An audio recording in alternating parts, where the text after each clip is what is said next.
A little bit of finish sanding, and we'll have these guys ready to go, ready to install.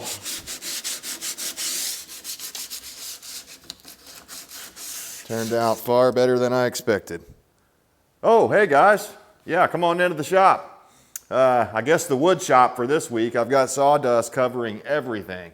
I've been out here the past 3 or 4 days building up these cabinets. And if you're a professional cabinet builder, you're probably going to want to look away because I did it completely different than what you would probably do. But I thought it was pretty clever and it worked out great for my application. And you might ask yourself, why is he going through the trouble of building cabinets? Can't you just go down to the home center and buy some cabinets or find a custom cabinet builder? And yes, both of those are options.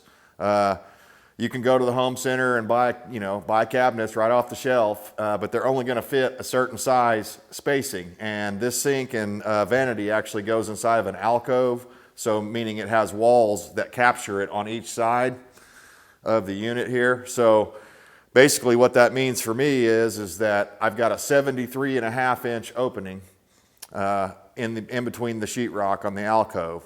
So the closest I could get with a store-bought unit was 72 inches. And my wife and I went down and looked at some units, and they looked good from a distance. But as you started looking at them, they were made out of very thin material, many cases particle board, where I've spent the extra time and the money to make these out of true 3 to 3/4 inch plywood, cabinet grade plywood, so it's sanded on one side.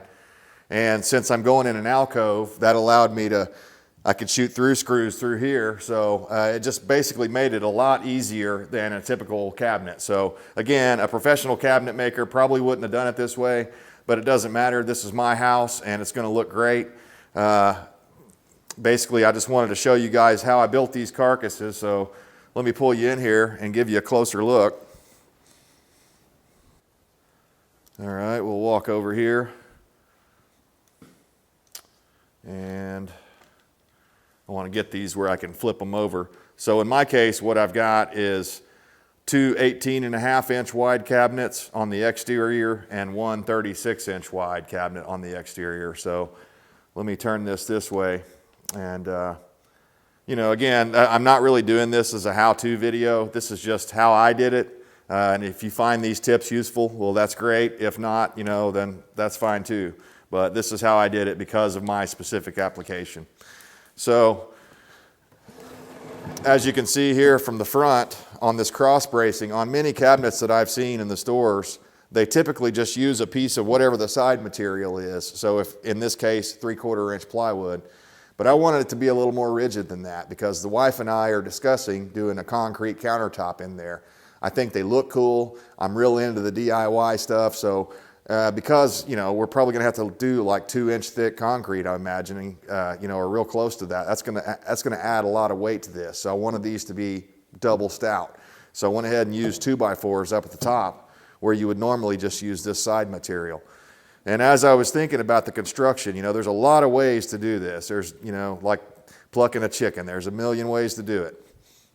The main thing is that, it's done, it's square, it's going to fit in your openings and stuff like that. That's the main thing that you've got to worry about. But I was really happy with this plywood. I bought it from Lowe's. I'm not sure if it's pine or what the heck it is, but it's sanded plywood.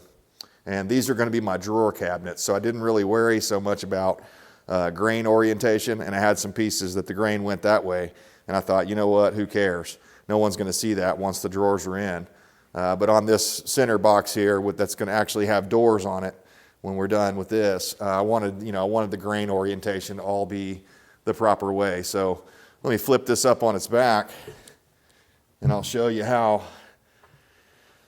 basically I constructed the bottom. I used some treated 2x4 material that I had left over from another project, and honestly it wasn't the best material. I just had it because it had a lot of twist in it, so I had to cut quite a bit of the twist out, and I had to kind of fight with it a little bit to get it perfectly square like that. But guys, one of the reasons that maybe this is overdoing it or overbuilding it, I don't really know. It's just the way I do stuff. I'd rather have a solid base down there like that to start off of that I know is true and square, that I could put my sides on. The way I was able to do that was I set it up on the table, standing upright, the 2x4 frame, and I was able to you just basically use some clamps to get that all lined up and get my positioning proper. So it worked out really well for a guy like myself that doesn't have a whole ton of woodworking tools. And I'll just do a quick pan here so you guys can see everything that I've used. Over here on the table, I have it's not my saw, but I'm borrowing it currently from my cousin. I didn't even use that this time. I thought I might, so I pulled it out, but I used the jigsaw next to it. I used every bit of the stuff on this table here, so power tools, power drills, my pocket jig setup, I use that quite a bit, lots of sanders. Since I don't have a panel saw, I had to find a nice flat straight panel so that I could cut these things nice and straight just to make it easier. And I had a nice piece of, it was an old tabletop that we took apart and kept the tabletop because it was nice and flat. So I threw that up on my sawhorses. That way I had a nice flat base to build everything off of. But you can see my Craftsman table saw back there. I use that predominantly for everything. Once I got it to a size, a more manageable size, then I switched over and used that. But mostly I use the handheld circular saw there and the jigsaw for the little corner toe kick things down here at the bottom. You know, you've got to use that jigsaw for that. And I could have used the circular saw, but typically what happens is you end up overcutting it with the circular saw, so then you'll have a spot on it somewhere where there's a line. And with the jigsaw, you know, it's not a very long cut, so you can keep it straight. So anyways, this has been a really rewarding project for me. Now I've been sore, and it's hard work and stuff like that, and it's a real dirty deal. You're going to get your whole shop dusty.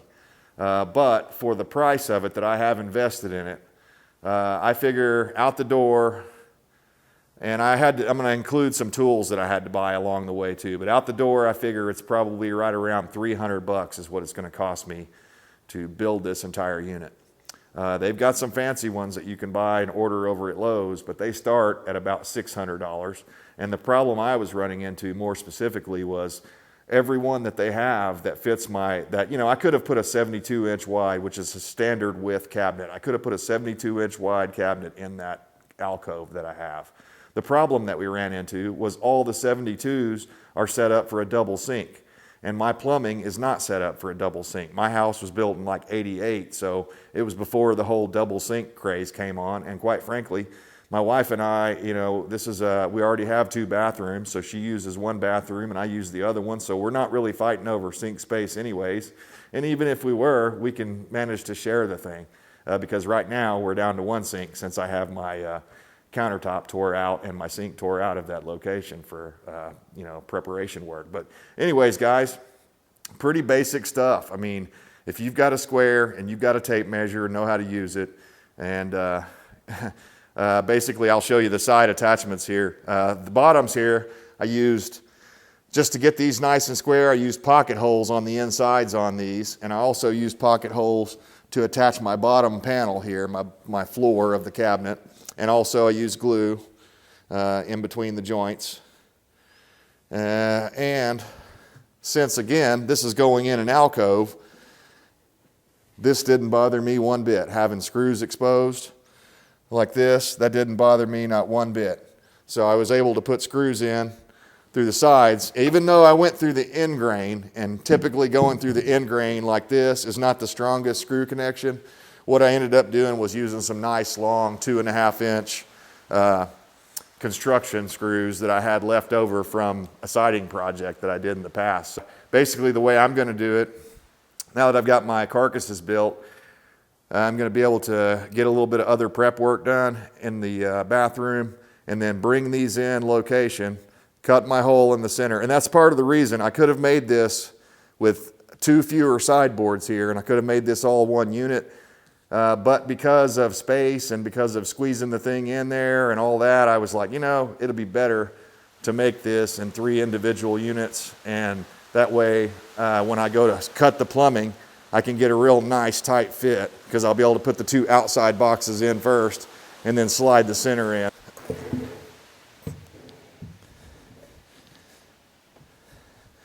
And we'll probably screw those together in some fashion, some way or another. But that'll basically be it. And we'll be back in business. And with a concrete countertop, we're going to go with shaker style doors and drawers on it, other than the pocket screws. And let's see, anything else weird that I had to have? I don't think so. The track saw, making my own little track saw here out of a board, that's just basically clamping a board down and getting it straight and making a straight cut with your circular saw. That's something you're going to have to do anytime you're dealing with a 4x8 sheet of plywood. You can't really run that on a circular saw or on a table saw in a safe way. You've got to use a handheld unit. So anyhow, I'm really stoked about this, and I've got a little bit more sanding to do, so I've got to put up all my camera equipment because, man, oh man, what a mess I have made, especially over there around that thing. All right, guys, appreciate tuning in, and we'll see you next time.